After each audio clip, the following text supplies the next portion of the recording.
Hi అండి, అందరికీ నమస్కారం. Welcome back to our channel Shri Kalakritis. ఎలా ఉన్నారండి అందరూ? నేనైతే బాగున్నాను. మీరందరూ కూడా బాగున్నారు అనుకుంటున్నాను. ఇంకా బాగుండాలని మనస్ఫూర్తిగా కోరుకుంటున్నాను. మన మిద్దె తోటలో కొంచెం ఆకుకూర ఉందండి. నేను గింజలు వేశాను కానీ అది సరిగా రాలేదన్నమాట. కంపోస్ట్ టబ్లో వచ్చాయండి ఆకుకూర. సో అది ఈరోజు హార్వెస్ట్ చేసేసుకుందామండి. చాలానే ఉందన్నమాట. సో అది కోసేసుకున్నాము. ఇదిగో చూడండి, ఇది కంపోస్ట్ టబ్ అండి. దీనిలో కిచెన్ కంపోస్ట్ ఉంటుంది కదా, అది గార్డెన్లో ఎండాకులు అవంతా ఈ కుండీలో వేసానండి. దీనిలో వాలంటరీగా వచ్చిన ఆకుకూర అనమాట, తోటకూర అవన్నీ చాలా నీరుగా చాలా బాగా పెరిగాయండి.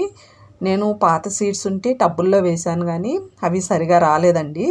నేను వేయకుండా వచ్చిన ఆకుకూర చూడండి ఎంత హెల్తీగా వచ్చిందో. చాలా బాగుందండి ఆకుకూర. మన తోటలో ఆకుకూర చాలా టేస్టీగా కూడా ఉంటుంది అన్నమాట. అందుకే నేను ఆకుకూరలు అంటే బయట అసలు కొనండి. ఎంత కొంచెం వచ్చినా సరే మన తోటలోటివే నేను వాడతానన్నమాట. మీరు చెప్తే నమ్మరు, నేను ఇంతకుముందు వీడియోల్లో కూడా చాలాసార్లు చెప్పాను. నేను 10 to 12 years అయిపోయిందండి నేను ఆకుకూరలు కొని, బయట ఆకుకూరలు కొని. నాకు అసలు బయట ఆకుకూరలు నచ్చవన్నమాట. అంటే మన మిద్దె తోటలో ఆకుకూరలు తినడం మొదలుపెట్టిన తర్వాత నాకు అసలు బయట ఆకుకూరలు నచ్చడం లేదండి. అది బయట ఆకుకూరలు కొంచెం నీచు వాసన అలా వస్తుంది. సో అందుకని చెప్పి నేను కొత్తిమీర మనకి రాదండి సరిగా. ఎందుకో చాలాసార్లు వేసినా కూడా నాకు కొత్తిమీర రావట్లేదు. కొత్తిమీర ఒకటి బయట తీసుకుంటాను అనమాట నాన్ వెజ్ చేసేటప్పుడు. నేనైతే రెగ్యులర్గా అయితే కొత్తిమీర వాడనండి, నాన్ వెజ్కి మాత్రమే వాడతానన్నమాట. నాన్ వెజ్ చేసినప్పుడు మాత్రమే బయట తీసుకొస్తాము. మిగతా అన్నీ నేను మన గార్డెన్లోటివే అనమాట ఆకుకూరలు అన్నీను. లాస్ట్ ఇయర్ అయితే సమ్మర్లో 12 రకాల ఆకుకూరలు నేను పెంచానండి. ఫుల్ ఎంజాయ్ చేసామన్నమాట. సమ్మర్ అంతా ఆకుకూరలే. రెగ్యులర్గా కూడా మామూలుగా వారంలో 2 రోజులు మన మిద్దె తోటలో ఆకుకూరలే తింటామండి. ఇది సజ్జ కంకి అండి. నేను ఇంట్లో నాగుల చవితి అప్పుడు సజ్జలు నానబెట్టి మొలకేసి అమ్మవారికి పెడతాం కదా నాగమ్మకి, ఆ సజ్జలు ఇక్కడ చల్లానమాట. అవి కంకులు వచ్చినాయండి. కాకపోతే అది నీళ్లు పోసేటప్పుడు ఏమో ఇరిగిపోయి ఒకటి వచ్చేసిందనమాట. ఇది మాత్రం వినాయక చవితి వరకు ఉంచాలండి, అందుకని అలానే ఉంచేసాను. ఇదిగోండి, ఇది కూడా కంపోస్ట్ టబ్బే అనమాట. దీంట్లో కూడా కిచెన్ వేస్ట్ అవన్నీ వేసాను. దీనిలో కూడా చూడండి సిర్రాకు, తోటకూర ఎంత హెల్తీగా ఎంత పెద్దగా వచ్చినాయి. అసలు నాకైతే అసలు ఏ కూరగాయలు లేకపోయినా పర్లేదు, ఆకుకూరలు ఒకటి మన మిద్దె తోటలో కాస్తే చాలు అనిపిస్తుంది అనమాట. ఎందుకంటే మేము ఎక్కువ ఆకుకూరలు తింటామండి. వారంలో 2 రోజులు అయితే ఖచ్చితంగా ఆకుకూరలు ఉంటాయన్నమాట. ఆకుకూర పప్పు లేదా తోటకూర ఫ్రైయో ఇలా ఏదో ఒకటి. ఇది చూడండి పునర్నవ తెల్లగల్జేరు. ఇది కూడా చాలా బాగుంటుందండి టేస్టు. నేను అన్ని రకాలు ఆకుకూరలు కోసేస్తున్నాను అనమాట. తెల్లగల్జేరు ఉంది, గంగవాయల కూర ఉంది, తోటకూర ఉంది, సిరుకూర ఉంది, అన్నీ కలిపి వచ్చినాయి. కాకపోతే ఒక్కొక్కటి సపరేట్గా అంటే మనకి సరిపోవండి. అందుకని చెప్పి అన్నీ కలిపి కోసేస్తున్నాను అనమాట, పప్పులో వేసుకోవటానికి బాగుంటాయని చెప్పి. తెల్లగల్జేరు, కొన్ని టబ్బుల్లో ఎర్రగల్జేరు కూడా ఉందండి. ఇవి కంపోస్టు బ్యాగులు రెడీ చేశాను కదండి, అందులో సీడ్స్ పెట్టాను అనమాట. బెండగింజలు పెట్టాను, ఒక్కటి మాత్రమే వచ్చిందనమాట బెండ మొక్క.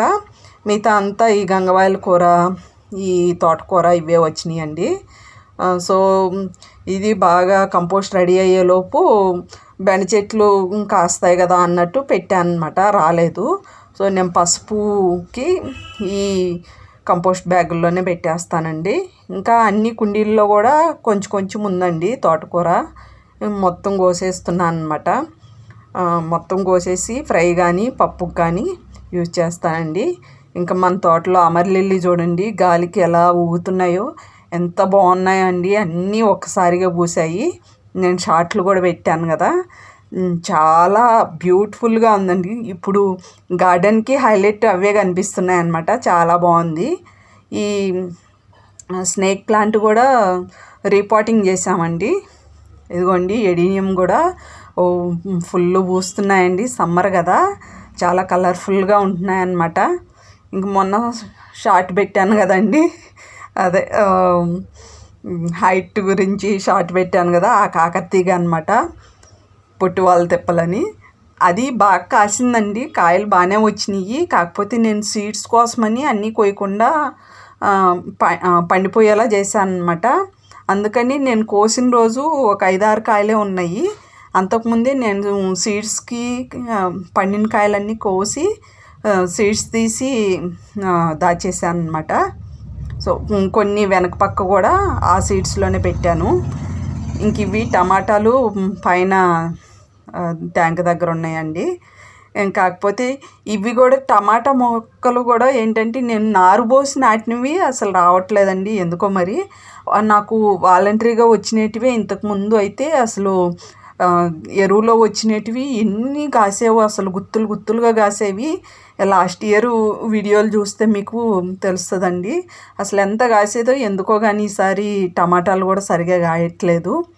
ఇంక ఇది పుదీనా చూడండి, కొంచెం అలా పెడితే ఆ బాటిల్కి హోల్స్ పెట్టి అలా పెట్టాను అనమాట. బాగా వస్తుందండి పుదీనా అయితే, అన్నిటిలోనూ బాగా వస్తుంది. ఇంకా మన చెట్లో ఎండుమిర్చి కూడా రెడీ అయిపోయినాయి అండి. ఇవి కొంచెం ముదిరిపోయినాయి అనమాట. సరే అని చెప్పి ఎండుమిర్చి కొంటాయిలే అని చెప్పి ఇంకా అలానే వదిలేసానండి, సీడ్స్కైనా యూజ్ అవుతాయి అన్నట్టు. ఇంక ఇవి ఉస్తికాయలండి. ఇది కూడా మొక్క కట్ చేసామన్నమాట కాయలు కోసుకున్న తర్వాత. అది ఎండిపోవచ్చింది, ఇంకా మేబీ ఎండిపోవచ్చేమో. ఇదిగోండి ఇందులో నేను ఇది చిన్న మొలకలు కనిపిస్తున్నాయి చూడండి, అవి పాలకూర అనమాట. పాలకూర వేశాను, సరిగా రాలేదు. పాలకూర, చుక్కకూర, ఇంకా తోటకూర, మెంతులు, ధనియాలు అన్నీ వేశానండి.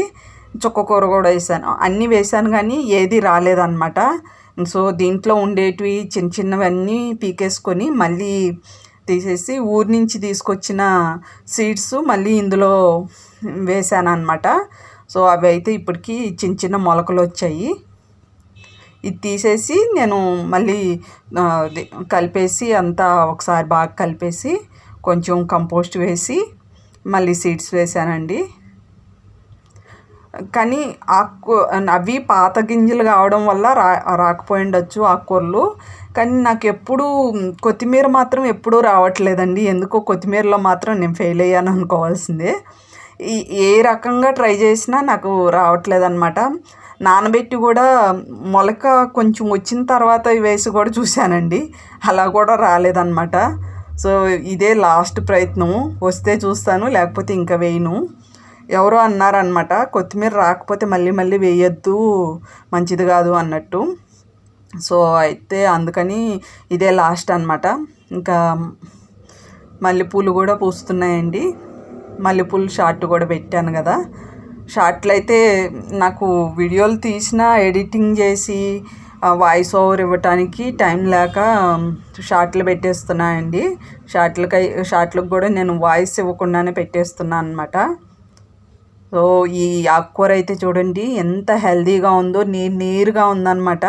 ఇది కానీ మసాలా వడ చేసుకుంటే సూపర్ అంటే సూపర్గా ఉంటుందండి, చాలా బాగుంటుంది అనమాట. నేను ఎప్పుడు ఈ మన మిద్దె తోటలోని తోటకూరతో మసాలా వడ చేస్తాను అమ్మోళ్ళు వచ్చినప్పుడు, ఊళ్ళకి వచ్చినప్పుడు.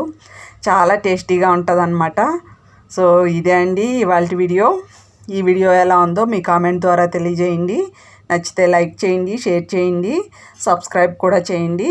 అందరూ బాగుండాలి, అందులో మనం అందరం ఉండాలి. Thanks for watching.